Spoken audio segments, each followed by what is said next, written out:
Welcome back. Well, pharma stocks continue to be in focus today. The US President Donald Trump has signed an executive order on Monday that aims to reduce the time it takes to approve pharmaceutical plants in the country as part of new regulations to encourage domestic manufacturing.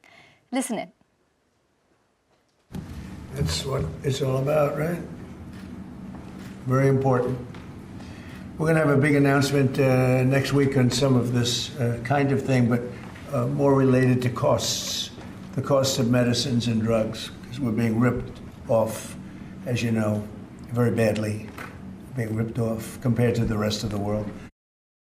Many actions that you've taken so far in this administration, sir, are related to onshoring manufacturing and onshoring supply chains. One of the most important supply chain issues we currently face as a country is our pharmaceutical supply chain. This is an executive order intended to promote domestic manufacturing of pharmaceuticals. It streamlines the permitting processes that go into building domestic pharmaceutical manufacturing sites. It centers a lot of the environmental permitting process, which is quite significant within the EPA, and it takes other actions designed to ensure that we're bringing pharmaceutical jobs and pharmaceutical manufacturing back to the United States of America. Okay. All right, and when asked about the tariff rates on the pharma sector and the timing, this is what the US President Donald Trump had to say. President, on the pharmaceutical side, have you made any determination on kind of what those tariff rates may look like and the timing of those? I have. I'll announce it over the next 2 weeks. All right, so very important developments which have come in for the entire Indian pharmaceutical space. So now there is no immediate impact really, Mangalam, in terms of what could happen. It just, what the executive order did was that they are just looking to fast track approvals for US-based manufacturing plants. They're increasing inspections and fees for foreign facilities. They're mandating public disclosure of API sources, public disclosure of non-compliant overseas facilities as well. But overall, what they are doing is they are trying to, yes, shift the balance of the global pharma production. They're not doing it immediately with this executive order, but they are small pieces which will add up to a larger puzzle. Right. And it's not really a disincentive to overseas manufacturing as yet. The move is to basically accelerate US-based approvals. And you're seeing the wind blow towards the US in any case. The likes of J&J, Roche, Eli Lilly, Novartis, they've all announced investments in the US. The larger picture which we need to watch out for is the pharma tariffs, which could be announced in the next 2 weeks. The US government has concluded a Section 232 investigation, which basically is looking at the national security implications of importing drugs and APIs. So I think that would be the most important thing to watch out for. To talk more about this, we have Vishal Manchanda, who's joining in. He's the pharma analyst at Systematix, who's with us now. Vishal, hi. Thanks very much for taking the time out. What is your reading of this executive order?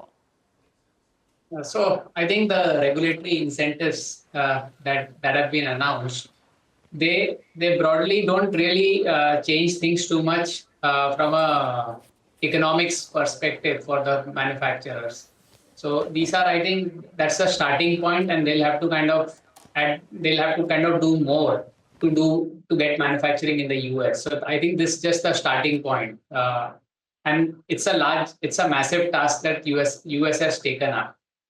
And probably, I don't think whether they can actually get too much of manufacturing despite of whatever they do to get manufacturing in the US. Because we know that the cost of manufacturing in the US is significantly higher, say 2x, 3x of what it is in the, say, India and China. Okay, so that's exactly what my point was. How realistic is it to manufacture generic drugs in the US vis-a-vis India? So I think one is the supply chain. So like every generic drug, every formulation has a unique supply chain. So even if you do the final formulation in the US, you would still be dependent on a country like India or a China for your raw materials.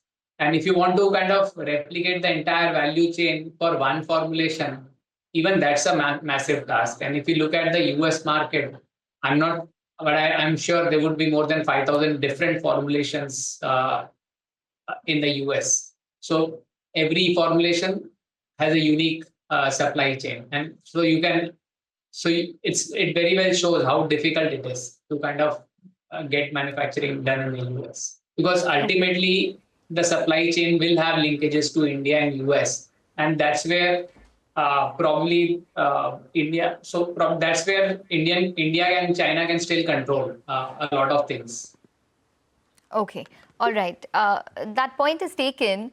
But Vishal, just wanted to get a sense that which are the most resilient companies according to you at this point in time? From an Indian standpoint, which have some presence in the US, which companies would those be, which can probably ramp up their manufacturing in the US and hence probably have, their foot in the door? So I think I don't think companies will resort to ramping up manufacturing in the US, because even if they do that, they probably will still not be able to close the gap in terms of so markets. So like even if you put tariffs, say even if you put 25% tariffs, 30% tariffs, the tariffs have to be massive in order to ensure companies move their manufacturing to the US. And then we know the timelines of pushing manufacturing to the US. It takes 4 or 5 years. With all the acceleration they are trying to do in the regulatory process, if they might cut it short by say 6 months. So ultimately, I think execution is something I'm not able to figure out whether this can actually be executed. So that's the key issue, I think. And I don't think companies will go about moving manufacturing to the US. They might probably increase whatever. So like Cipla has plants in the US, they'll try to utilize those plants better. I think that's what we can see. The other part of that is the US FDA actually increasing their scrutiny on countries outside of the US. Do you see that as an incremental event risk for our players, or do you think this volatility will continue and we'll probably get the better out of it? Yes, I think that's something we'll have to wait and see. They're also going to raise the facility fees and probably use that as a funding to do more inspections in India, China, and other countries. So I think that's something we'll have to wait and see how that pans out. But ultimately, I think with all of these things, if the supply demand gets imbalanced, there will be an inflation problem in the US. Okay, there will be an inflation problem in the US. The other part was about the sourcing of the APIs. That has to be publicly listed, as well as the plants which are non-compliant have to be publicly listed. How would you read that? I think listing the API source has become very important for the US, because they want to figure out what percentage of where is the supply coming from actually. They need to trace their supply chain. Only then probably they can actually formulate a strategy when they know how dependent are they on these markets in terms of the supply values. And API is a crucial component. So probably the formulation may be coming from India, but the API is still coming from China. And probably everything that is coming from India has a linkage to a Chinese supplier. So ultimately, you have to diversify your value chain. I think that's most important for the US. They have to ensure there are separate supply chains, not linked to the US, not linked to China or India. I think that's where they would be focusing on. All right, take that point. And basis all that's happening right now, what stock, according to you, offers the best upside? So I think in the large cap space, we kind of continue to like Sun and Cipla because of lower US dependence, 30% of sales coming from the US.